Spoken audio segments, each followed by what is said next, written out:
Peace and love, family. I am your humble brother Crumb here for another reading. That is something I want to start doing here on the branch of knowledge. So early this morning, in the wee hours of the morning, I woke up and I was motivated to read, and I want to continue that with reading the book World of Illusions. This is part two. I am reading from the book right here. Let me just move it over here.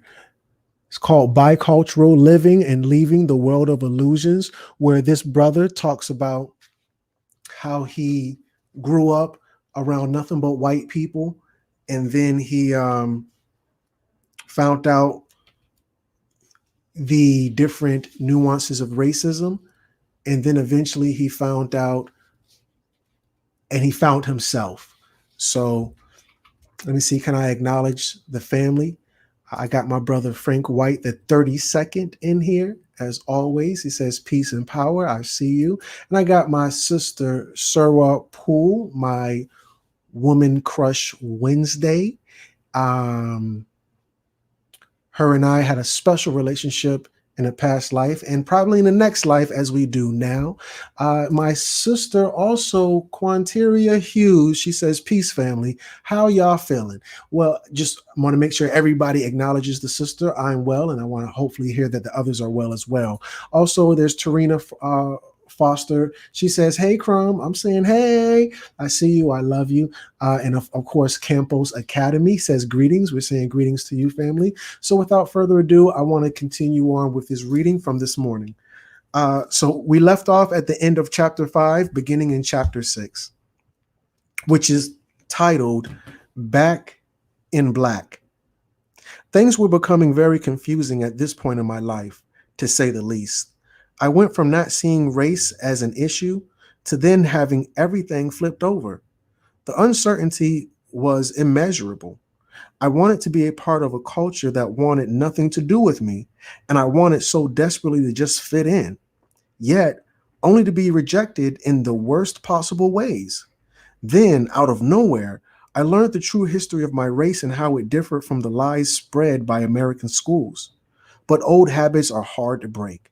My most recent experience at that time had launched me into a transitional phase on a path to become what I truly believed was Black. Unfortunately, there's not a Black consciousness switch I could flip that would reverse the years of training I had received growing up. I still spoke like the white people I was raised around. I still listened to the same music. I still desired white women, and though now to a lesser degree, uh, I, and still desire white women, though now to a lesser degree. My newfound consciousness filtered all my thoughts and impulses before they were approved. For example, whenever I had the urge to connect with a white woman, I remembered my desire for my future children to have full, woolly hair and deep melanin. This is the type of mindset I adopted as I returned from London. However, I noticed how drastically things had changed during the 2000s in America. Interracial dating was no longer as taboo as it was while I was in school. This, accompanied by a boosted ego from the trip, was a dangerous combination. I remember visiting my friend Joseph at his bar in Richmond and being approached by these two girls. One was white and the other one was Eurasian, but they both had gone to Virginia Tech. I noticed quickly after we started talking that one girl was an Aryan queen. She began complimenting me on aspects of my looks I normally get ridiculed for in the States. And she eventually invited me to a party they were both going to. The party was nice, and I saw many of my old classmates. Afterwards, one of the girls invited me back to her place so I wouldn't have to drive home in my midly intoxicated state. As soon as we were settled, I said to the group, we're all adults here, right? They agreed. Okay, I'm sleeping with her, I announced while pointing to the Aryan queen. This elicited a laugh out of everyone, but nonetheless, The Aryan queen left to her bedroom. Tired as I was also interested in seeing where this would go. So I followed her into the bedroom, only for her to exit the bathroom wearing nothing but a long sleeve Virginia Tech Hokie shirt and underwear. I was ready. Then the black consciousness filter kicked in and I calmed down my impulses. I ended up not doing anything with her. It was the first time I had resisted being a slave to my past. While I'd be lying if I said that I didn't hook up with any white women after that, there have been numerous times where I allowed my new filter to guide my decision rather than my old mindset. This attraction to women outside of my own race really didn't leave me until late adulthood. Now I'm only attracted to women that can relate to me, and most white women don't want to speak about subjects that impact my people and my environment, so it's an easy choice. Regardless, till this day, I still have friends I talk to back home. I met some good white people while growing up, but in all reality, the ratio of good to bad white people has been lopsided from my experience. However, it's much easier to live without concern of those lopsided odds unless it's necessary. I usually wait until I've had time to feel a person out before I become comfortable enough to open up to them. I extend this same caution to everyone, but personal experience has taught me to be extra cautious of white people that I don't know. Luckily, I'm good at figuring out people now. I have developed quite a proficient radar. So that ends chapter 6. Let's see what our time looks like and what the comments look like. So we're at 7 minutes, 10 people watching. Peace and love to everybody. Serwa says, my everyday crush. I know that's right. Oh my God, I love flirting with her. Shareed L. Messiah Code says, at Serwa Pool, Queen with love. I know that's right. And she says, Cherie read peace. Bag Play says, yo, family. I'm saying yo right back to you.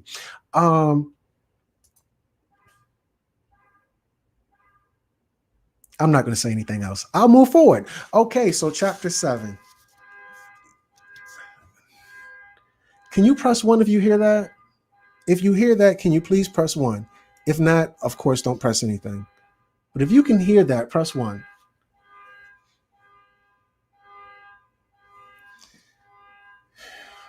I really hope nobody can hear that.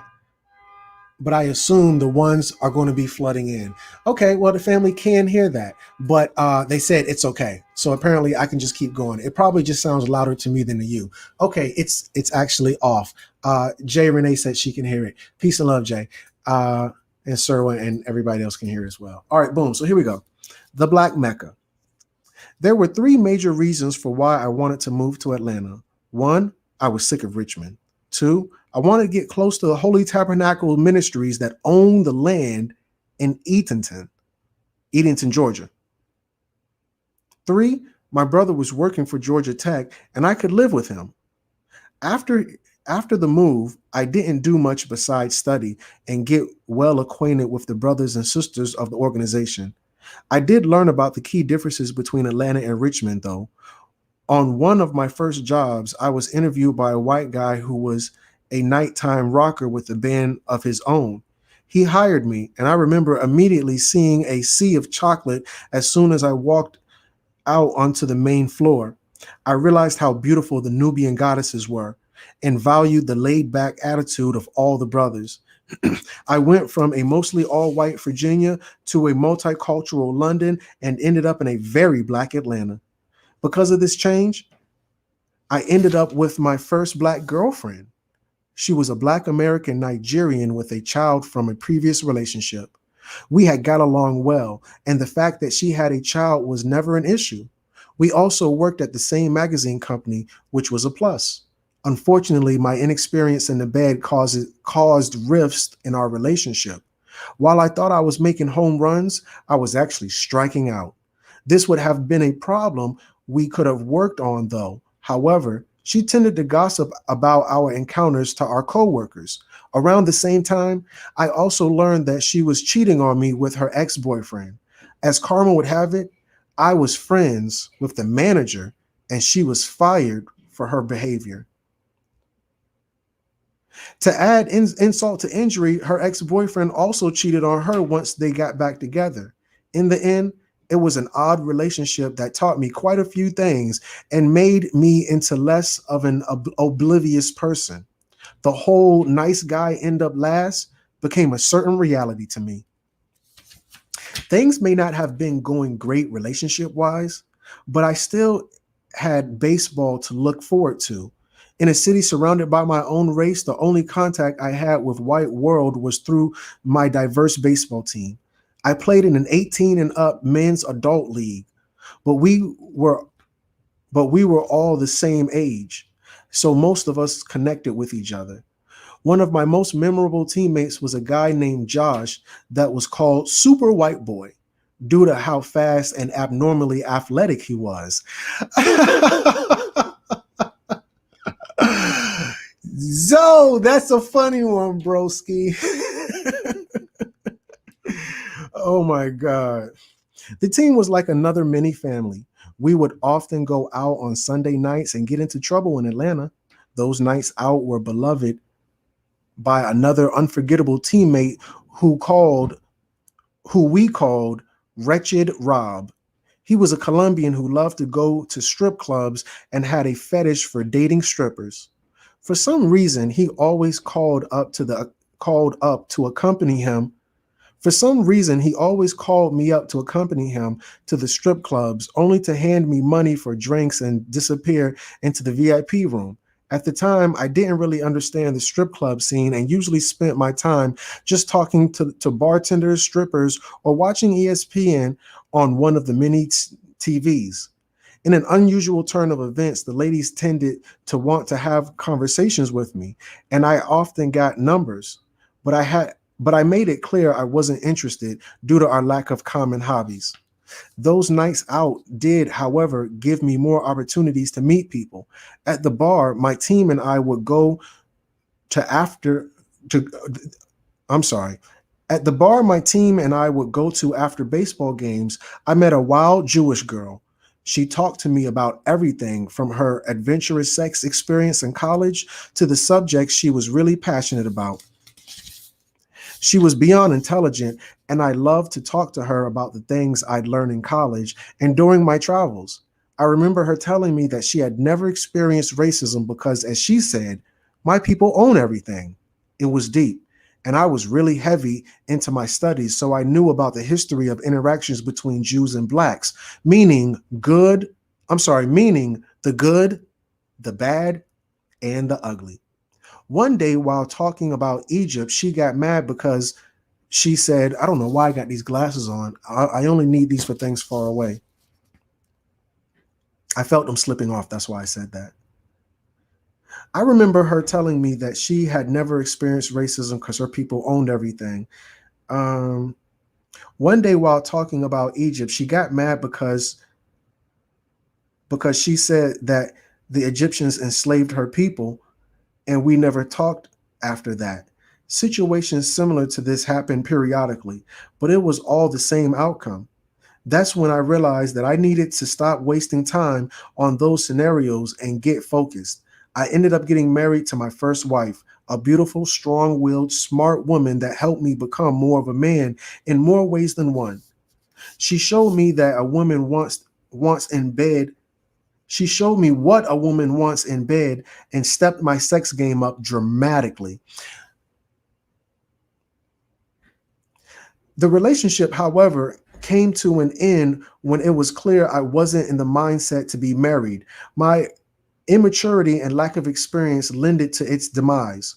Culturally, I completely submerged myself not only into the Black conscious community, but into the community of Atlanta as well. I learned that the city has a strong culture of its own. I also started playing rock music again with an all Black rock band called AMUL 9. Emulate. MU9? MU Late Nine. I don't know what it says. And with them, shared the stage with bands like Fishbone, Bad Brains, and Tribal Seeds. I had also been fortunate enough to play some shows on the road and even got to record with the drummer. With the drummer of Bad Brains and excuse me. I also had been fortunate enough to play some shows on the road and even got to record with the drummer of Bad Brains, Earl Hudson. As a result, I either I have either seen, played with, or am friends with all the musical heroes I looked up to at the time are still alive. Atlanta was the perfect place for me because the city was able to cultivate and feed every part of my personality. It was truly the best American city I've ever had the pleasure of experiencing. The struggle of my past interactions and accepting my Black awareness was still there, but Atlanta helped me compromise and overstand the results of being bicultural. I was groomed to take part in the American dream, but I was unsure what to do once I found out it all was an illusion. All right, so that ends chapter 7. I want to talk about a little bit of chapter 7 before I moved on to chapter 8, but I want to see what the family was saying. And it looks like there was not too much that was being said in the comments, but I do got 17 people watching. And Yo Bro Zo, the actual guy who wrote this book, is on with us, and he says, peace. The part where he said a woman really upped his game sexually, I want to say that my experience sexually at first was a little bit awkward as well. And my first high school sweetheart, who I officially, became comfortable with, she really helped me up my game as well. Just being comfortable with somebody. So I definitely understand where he was coming from that perspective. Moving on to chapter 8, behind the 9 ball. Oh, wow. Not the 8 ball, the 9 ball, behind the 9 ball. In my studies, I've read books by a diverse group of authors that helped elevate me to where I am today. Dr. Malachi Z. York was an individual that woke me up consciously and elevated me to a status of self-awareness. I recognized that Black Americans needed to take care of their own, similar to how Jews, Asians, Europeans, and Arabs have done. Dr. York envisioned us building a community that circulated money and invested it back into our own people and communities. On what was called Savior's Day, on the Tamaray, I saw thousands of people with skin of many different colors come together for a week to peacefully pray, sing, and chant. It was the first time I had ever seen anything like this, and it was organized by Black people. The impact he had on hip hop and the Black conscious community is unprecedented. With all his teachings, I had 3 huge takeaways. 1, research everything and don't believe anyone. 2, our story is vast and there are specific reasons as to why people do not want us to know ourselves, parentheses, because of our greatness and potential. 3, the most powerful tool we have is our connection to our ancestors and nature. The most profound book I have ever read was a book Dr. York wrote in the late 60s and early 70s called Behind the 9 Ball. The book is a text in which Dr. York provides a blueprint to achieve success for Africans in the diaspora. This book made me realize the importance of maintaining the African culture within a foreign land. No one can take away your connection to your roots or ancestry. I avoided getting into debates about religion and politics because of these reasons. Everyone has their own beliefs that fit into their way of living. It's better to seek to understand multiple perspectives. For example, I drank all my water.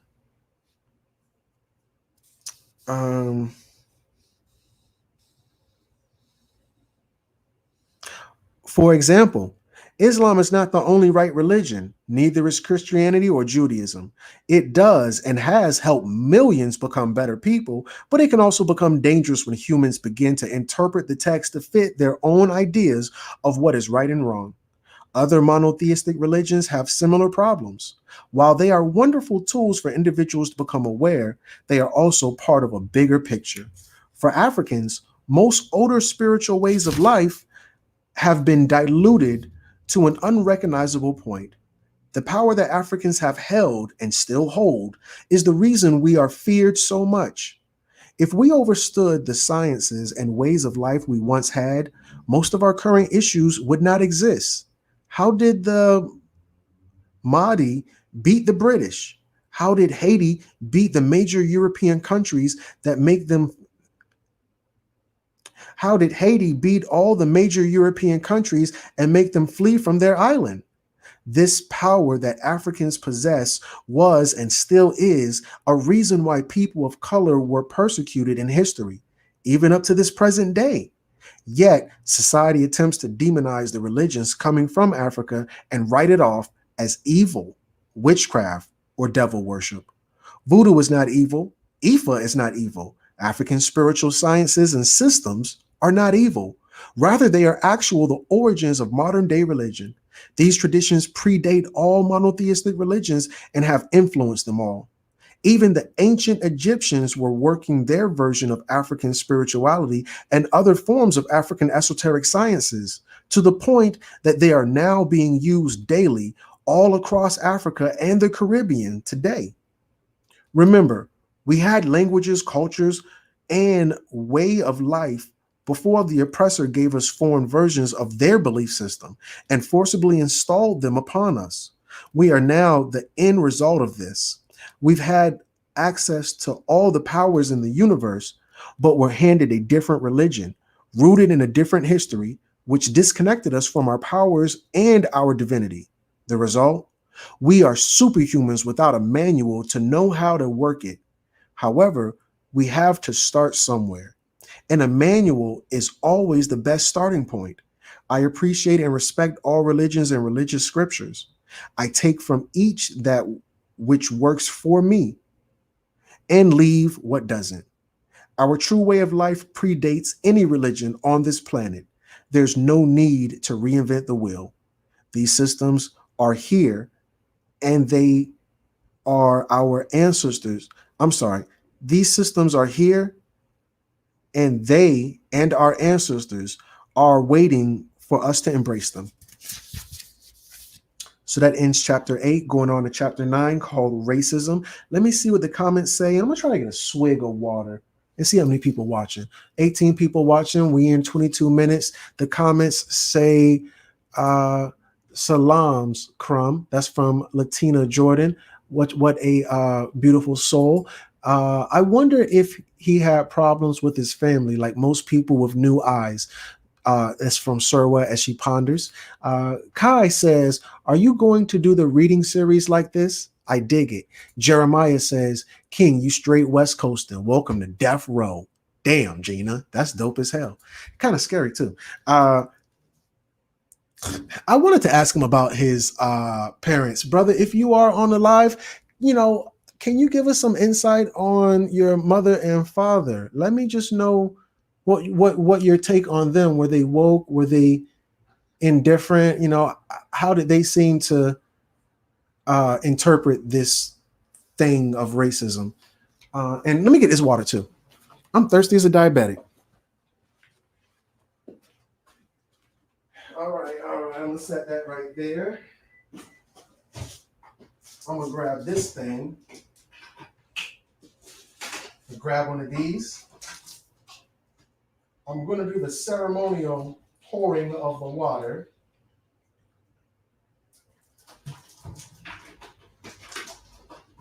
This water is good. This water will nourish me. This water is love. This water will hydrate me. It will give me everything I need today. This water will help me read better. It'll help me think clearer. This water will do everything I needed and wanted to do. This water is now blessed. Spoke positive affirmations. You gotta pray over the water, but not in Jesus' name. You gotta put your positive energy into it. All right, chapter 9, titled Racism. Take these bifocals off. We shouldn't even be talking about this subject, but because the mindset and conscious level, hold on. Let me get brand new on you real quick, family. Let me get pretty. Let me get razzle dazzle. Let me get sedity on you. There we go. There we go. There we go. I gotta get beautified. Hit some of this real quick. Tastes like life. We shouldn't even be talking about this subject. Just because the mindset and consciousness level of this planet has been so low for so long, it would be irresponsible not to address it. It's interesting how racism has manifested into our lives and this planet. Racism is a very new concept to humanity, and it is something Western civilizations have brought to us recently. If you're comparing the length of reign of white supremacy or white colonialism to the length of time where people of color ruled the world, particularly Africans, it is impossible to compare with such a difference. I have always been fascinated by the Nazis, the Virile, the Theosophistical Society of Madame Blavatsky. Obviously, I did not agree with the fact of killing millions of people or their doctrine of racial superiority. In addition, my grandmother and other side of the family had Jewish ancestry. All that aside, they intrigued me. But my main focus was on their attraction to the occult and how they tried to tie themselves into ancient cultures. I once watched a documentary that showed how the Nazis were looking for ancient artifacts and couldn't find any truly ancient artifacts of their own, so they started making up their own history.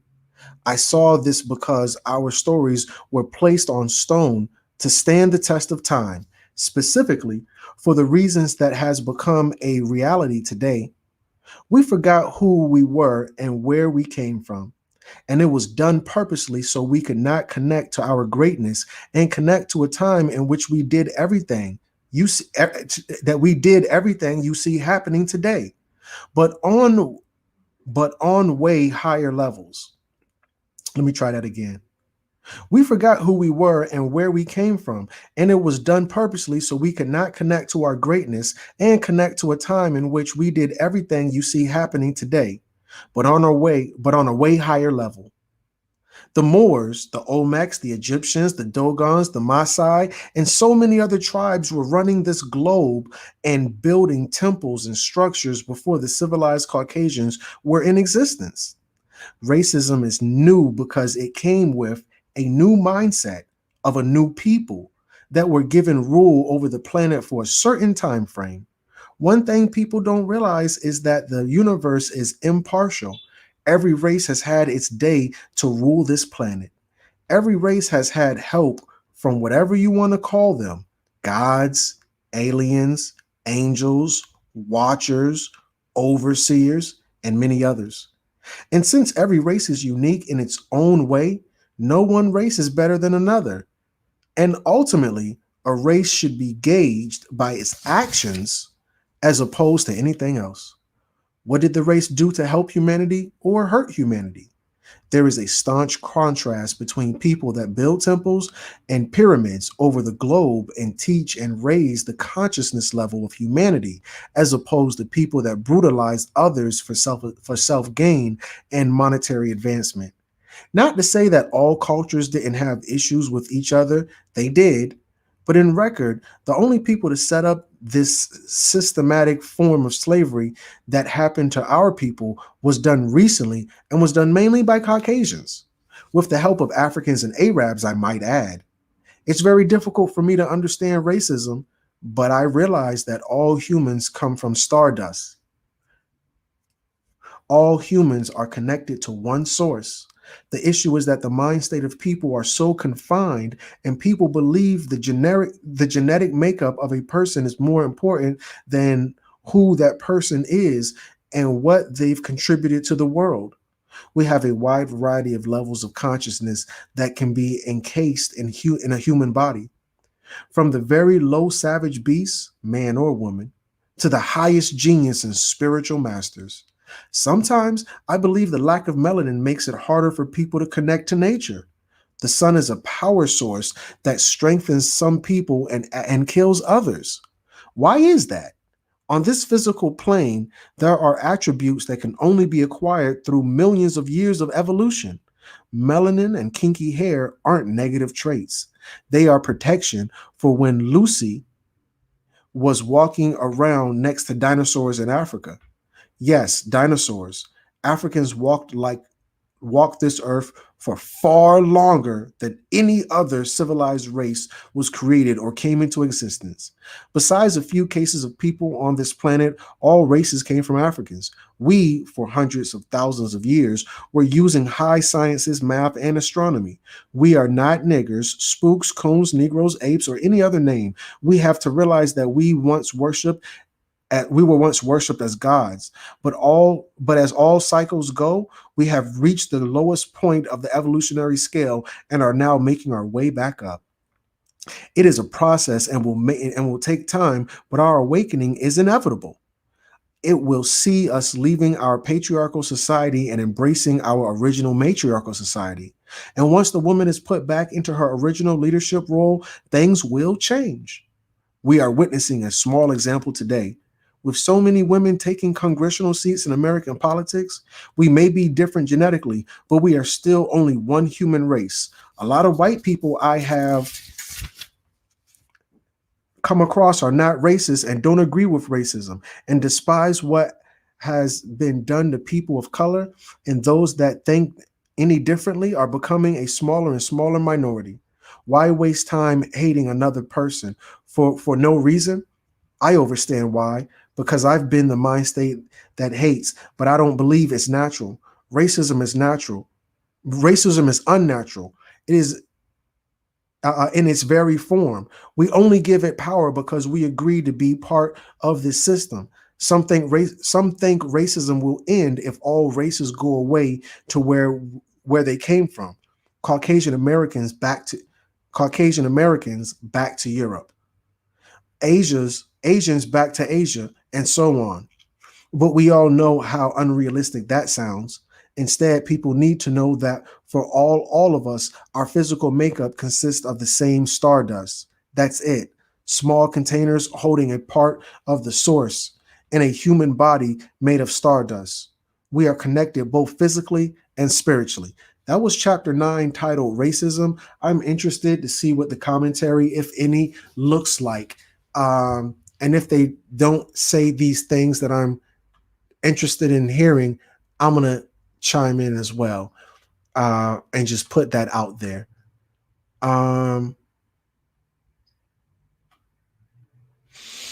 Scrolling, it seems like Jeff knows. We are all here we are in here like I think it's supposed to be in there. We are in there like swimwear and out here like scout gear. I see you, family. Mavo the fourth says, I see what you did there. Bro said, not woke at all. Just hardworking, typical Christians. My mom now says everything I showed her, Dr. York was right.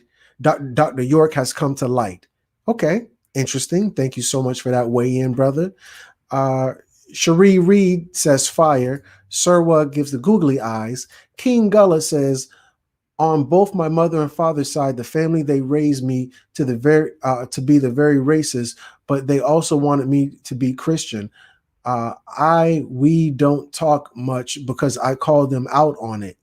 That's a hard one. I appreciate your transparency. Kai said beautified. That's funny. Mo says, my parents are like 25% woke. I know that's right.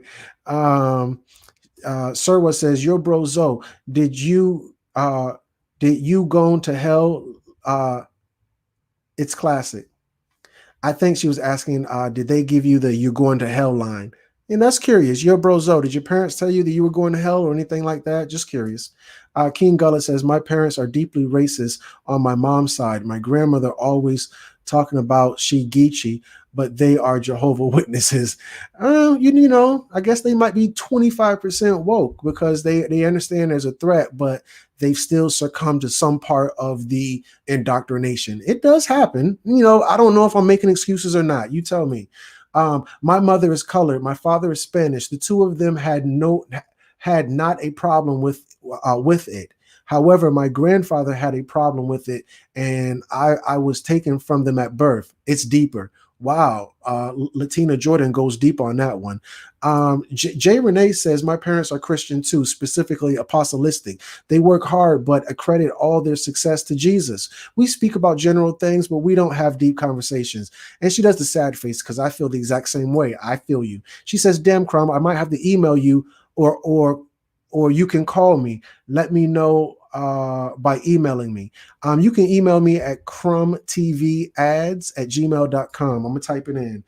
crumbtvads@gmail.com. So boom. I'm going to hit that and see if that comes in. I also wanted to ask Serwa, also email me as well if you could. Serwa, email me please as well. I just want to touch down with you, babes. Shuk Ran. I'm not sure what that means. She said, Michael says peace. Serwa says, yeah. Serwa says, I tried to delete because of the misspelling. No worries. Bro said, not really. They weren't that type of people. As long as we were doing right, they didn't care. Not I always came with facts coming from the Bible, so that weighed in as well. All right, interesting. Very, Server says okay to me as well. Yeah, definitely email me, babes. All right, so let's continue on. Let me just take a good swig of this holy water that I've blessed. Oh my God, I feel energized. This is healing me at the cellular, spiritual, and mental level. Now that I've baptized my lips, everything I say will be holy. Chapter 10, America, the Great Divide. One of the primary factors behind the divide in the American society has been the fact that there are two major American identities that are fighting for power. To underestimate these identities, we have to start from the beginning. The original inhabitants of America are Black Africans. The Native Americans and similar indigenous groups around the globe are a mixture of Mongoloids and Negroids. Asians and Africans came together and made a new race in which you call Indians, Latinos, or Mexicans. As such, the Africans and Indians are our Native Americans. This is evidenced not only by the prejudice they experience, but even less significant items like clothing. The Native Americans wore clothing that resembled pieces originating in Egypt, such as the headdresses and aprons. There is a similarity between animal representations and spiritual practices among both groups as well. Fast forward to slavery, and there's the added result of Black slave mixings into Native American tribes when they attempted to escape. The backstory of all these groups are similar too. Colonizers came, stole their land, changed their names, culture, and salted their spiritual systems, then replaced it with their way of life. This Euro America was an experiment that melanated people had no say in, but had to help build regardless. This America was not originally made for people of color. We were the help. And years after of constant debate between the citizens of this country, we have reached a point of a second civil war. The white nationalists want their country back to restore it to one that reflects the ideals they believe their forefathers had for this nation. This is as ridiculous as trying to send everyone back to their place of origin, because between integration and multiculturalism, many American people have come to embrace their new culture and way of life. There are now generations of mixed race people, and separating them would be impossible. How can there be a race war when, in some cases, our extended and immediate families are different races? This is the direction America is already headed. One American identity refers to those that want to return to the social rules and accepted behavior of George Washington's era. The other identity, they understand the idea of moving forward and embracing new ideas and cultures. I realize that being exposed to more cultures increases tolerance, and the most tolerant people are those that have not experienced many differences, being it races, religions, or cultures. The most intolerant people are the people who haven't had these experiences.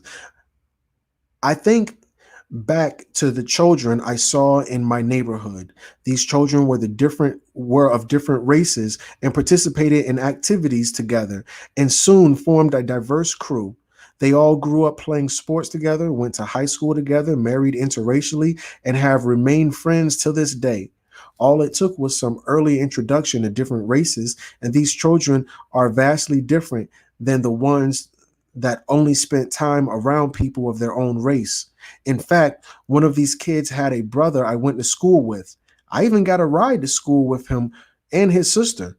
He's now a state trooper, and I hope I'm wrong, but knowing this system, he's probably a typical racist policeman patrolling the streets and giving people of color a hard time. His little brother, on the other hand, as was part of a different crew, ended up marrying a person of Asian descent. This is the current state of America and where it is headed. The third version of it, this country will never go back to its past. The cycles of time will not allow this regression, no matter how bad people want it. There is a whole new level of consciousness that is happening here on this planet and will ultimately consume the minds and spirits of the people inhabiting it. It is inevitable, and there is no way to stop it. Again, we are witnessing the last stand of these outdated mindsets here in America, and those mindsets will not go out without a fight. Just like the Honorable Antonio Montana, Scarface Al Pacino, said, "Every dog has its day." That was the end of chapter 10. Going into chapter 11, Black Wall Street. Let's see what time we have and the viewers. We have 18 viewers. We are at 42 minutes. Let's see what the comments are looking like. King Gullah says, "Holy water, damn white Jesus." That's right. I'll drink to that. Gobble, gobble, gobble, gobble. Sharid L. Messiah Code says, "Appreciate love this build." Not appreciate love. I like that. Your favorite master student birthday coming soon. Support the Cash App. He has a wish list. I do. And I am a little bit bashful about sharing those things because the things I want, money can't buy. And I want to chime in because Surwa gave me something that I still have to this day. It's warm where I'm at now in Cali, but in the colder months, I always throw it on. It is actually a shirt. It's a top that she made by hand. And it's probably one of the most esteemed things I've ever owned, bragged about, or been proud of. It really makes me feel special. And I can feel her energy when I put it on. And I'm not saying that to dote or stroke her ego. I'm saying that to say that I acknowledge that some things money can't buy. So I do have a wish list based off money, but my real wish list I have not put on the internet or have even spoken into existence. Those things will be discussed in private over email, Surwa. But no, seriously, with that said, if you want to support the Cash App and the birthday wish list, those are monetary things. But the things I want most in life, money cannot buy. So with that said, I see you. I love you. I appreciate you. Surwa. Kai says, "I'm going to sing him a happy birthday crumb." I don't have the voice. I mean, sing to me, babe, sing to me. So yeah, Kai also says the money sign Crumb TV, and she says love the book. Yeah, your bro Zoe do love the book. So let's continue on. Let me get some of this good life water. Num num num num num. All right, so enough with the sound effects. Black Wall Street, Chapter 11. When I first read about Black Wall Street, I almost jumped out of the window with excitement. I was so I was so immensely impressed by the feats of my ancestors in school. The edited dictation parentheses education. He doesn't call it education. He calls it edited dictation. Teaches us that Black Americans did nothing but pick cotton and do strenuous amounts of labor for no pay. It was incredible to learn about the economic independence American blacks adapted to during segregation. They actually made it work for themselves. But if that was the case, why didn't the nation leave blacks alone at that point? If they wanted segregation and everyone seemed to be proposing separately, then what was the problem? Once a problem once a people get empowered financially and become self-reliant, it becomes very hard to oppress them and use them to make money. As a result, today we don't understand how to become financially independent, and we are forced to throw our money at other races. The American school system does not teach our children about economics and business in the same way that other races can learn about these vital things from relatives. We have no financial learning structure to pass down to future generations, which puts us behind Asians, Arabs, and Caucasians, groups that have had a monopoly on this information until recently. The power of the internet has given us more access to this knowledge. Our ancestors showed how it can take how it can be done. And fortunately, more and more Black Americans are learning these business tactics and spreading them to the community. For as long as the Black races have been walking this earth, we depend on others for our survival. However, the world has changed to put Blacks worldwide at a disadvantage, creating an agenda for us to fuel the economy while getting little in return.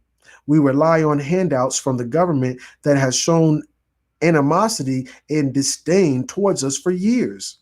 To counter this, we should be creating communities around the world that encourage spreading money between our brothers and sisters.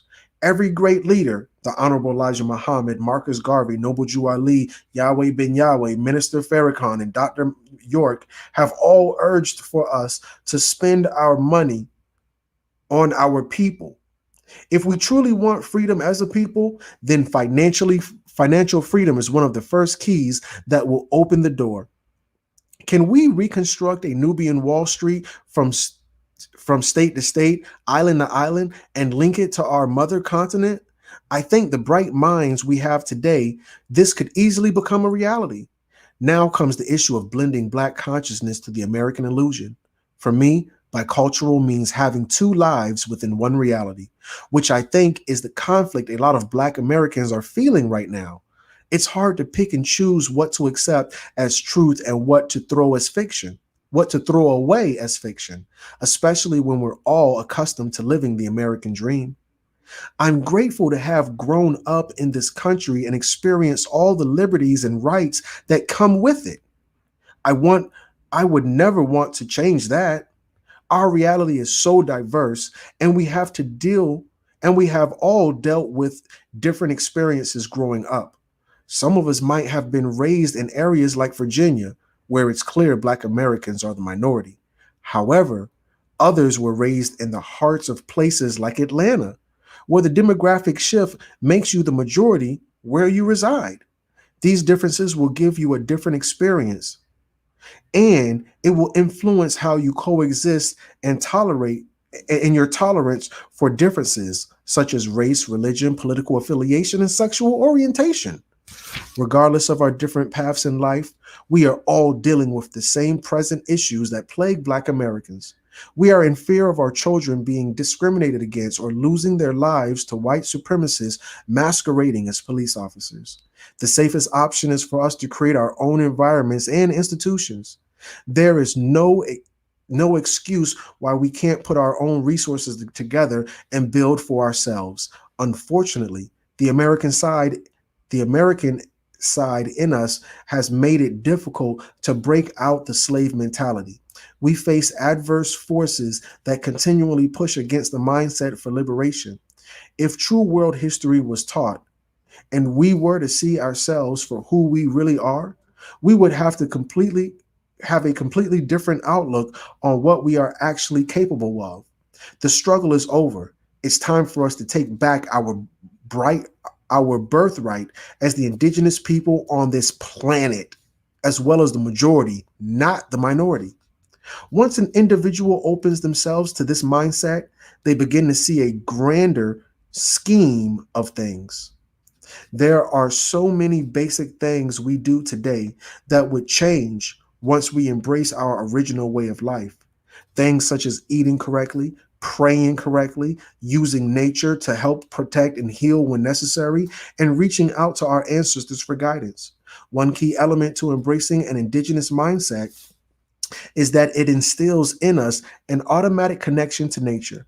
And with that comes a respect for animals, nature, and people, which then shifts the main focus of one's life towards a path of elevating oneself, the people around you, and the surrounding environment. This is the major difference between the mindset of today in comparison to our ancient ancestors. Ultimately, living a bicultural existence is all about maintaining balance. I have had the experience and understanding of how it is being a Black American in America, but also to embrace my indigenous mindset, to unlock my true being. And I am in the process of elevating myself to this highest status. There is nothing wrong with watching an American sports game and doing an African ritual for prosperity, all within the same day. We have the mental freedom to switch between African roots and embracing American fun. Conflicts occur when someone disrupts our mental freedom. In fact, many issues that humanity has faced were the result of groupthink. Groupthink being the problem of racism is an example of this. But we are now in a time in which the consciousness level of all of humanity will elevate. It is inevitable. Think about your own mindset and the closest people around you. Would you say you and most of your immediate friends and family are racist, sexist, or homophobic? Do you think it's okay to hate or discriminate against anyone of those people? Probably not, because as a group, we are steadily elevating to a level one that understands how to treat people better. Oftentimes, those who escape the hold of groupthink and shift to more negative perspectives are dealing with insecurity. So they heighten themselves to putting down others. A Caucasian friend asked me why I post about Black power on social media. I had to explain to her that when Black people talk about Black power, it's geared towards self empowerment, building community, and uplifting the mindset and integrity of a person. It is not about killing white people or hating other races just because they look different. Doing so would put us on the same level as the people that committed atrocities against our race for so many years. Instead, we should protect ourselves and our families from the actions of the mindset, but we shouldn't yield to it. Black power, quite simply, is Black Wall Street, Timbuktu, ancient Africa, and Egypt. Even the fictional world of Wakanda is a display of Black excellence. It is what we want to achieve for our people. And the better we are as a community, the better relations we have with the rest of the world. This is inevitable as well. There is no way to equate the white power and white supremacist mindset to Black power. The ideals are rooted in a mindset of self-empowerment as opposed to having inferiority or superiority complexes. When colorism took over, it was with the mindset of manifest destiny. In a way, this made sense. It was a time in the cycle for a certain race. Oh, I thought I saw something. I'm sorry. When colonialism took over, it was a time when it was in a mindset of manifest destiny. In a way, this made sense. It was a time in the cycles for a certain race to rule, and ultimately, like all before them, they have an expiration date. Personally, I think every race should be proud of who they are and able to represent and show pride to the fullest capacity. As a fellow human being, I can marvel at the great things that other races have accomplished. Why wouldn't I? Knowing one's past and what our ancestors accomplished is fulfilling. However, to flaunt what my ancestors were capable to accomplish while looking down at others would be ridiculous. This book is about my own people and their greatness, so the focus is on them. However, this does not mean I don't acknowledge the many triumphs of other races. Despite my bad experiences with Caucasians, I've had a lot of great times. Speaking honestly, people are people, and if it seems impossible to respect someone for being different, then leave them alone. There's no need to necessarily like them, but at least respect them as a fellow human being. We should judge others only by their accomplishments and works, not by sexuality, gender, race, or any other factors that don't contribute to who they are as a person. To help you, the reader, understand what I mean, I have a story to share. My brother had a rare kidney disorder. As time progressed, he lost function in his kidneys and eventually had to go on dialysis. As a family, we all tried to be donors, but we weren't compatible for numerous reasons. When I was in Richmond, I would go visit my brother at Radford College, where he was a member of a fraternity. One weekend, I met this guy named Liam, who had who I later found out played T-ball back in Maryland and was on the same team as my brother back when they were children. Well, after graduating college, Liam, my brother, and his wife decided to live together once they moved to Atlanta. Liam being from DMV, which means DC, Maryland, and Virginia, was into punk rock and always supported me in my music. He funded my very first demo for AMUL 9, paid for it in full, and didn't ask for a dime back. Liam had moved to Portland, Oregon with his family, but knew what the situation was with my brother and took the compatibility donor test as well. Well, ladies and gentlemen, this Irish guy with no hair and no melanin was an exact match for my brother. I'm not exaggerating. Liam looked like he could be a stunt double for Remy, which is Michael Rappaport, in Higher Learning. No!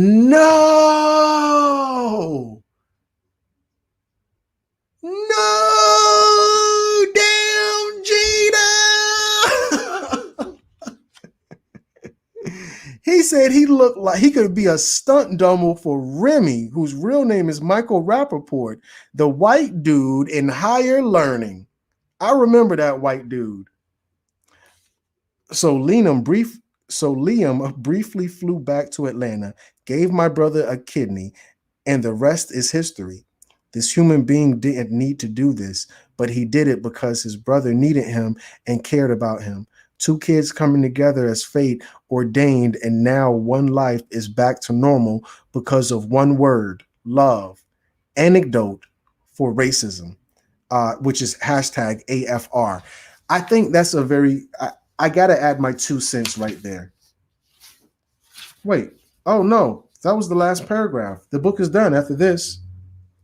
With that being said, love yourself, love your family, love your race, love your culture, love your neighbor, and ultimately be the best person you can be and share that with the next generation. We are all human, one family. We should always look out and care for each other. Once we understand the changes that will inevitably aid our continued survival, we will be in a better position on this planet we call home. We are coming into the age of Aquarius, and an awakening will occur amongst all of the human race. I thank you for taking the time to read this. Peace and love, my human family. Moose Zoser Onk Hot. And that's the end of that book. 59 minutes. We are at the end. That was it. I wanted to say my last thoughts. It was a little bit utopian. it was a little bit kumbaya. It was a little bit, this land is your land, this land is my land. It cherry picks certain situations where white people have acted kindly, and we know that that's what white people do. They will find their favorite nigga. Rick Ross said in a song, uh, new Rolls Royce. I guess you made it, nigga. All white neighborhood, you they favorite nigga. I can't help it, family. It is I, your humble brother Crumb, for another installation of Crumb TV. Old habits die hard. I am your favorite racist. This has been another installation. It is called The World of Illusion Part 2 with my brother Zoe. I am humbled and honored to read his book. Thank you, your bro Zoe, and all the family. And to everybody, if you want to make a donation for my birthday, you can do that. I just want to use the last 30 seconds to say that if you want to support me for my birthday, then send me $1 or send me 2,000. It doesn't matter, because it's really not about the money. It's about family, and I think that's what I really I want to walk away with, because I don't want to make it too utopian about everybody. I want to make it about us. So I want to leave you the exact same way I came to you. In peace.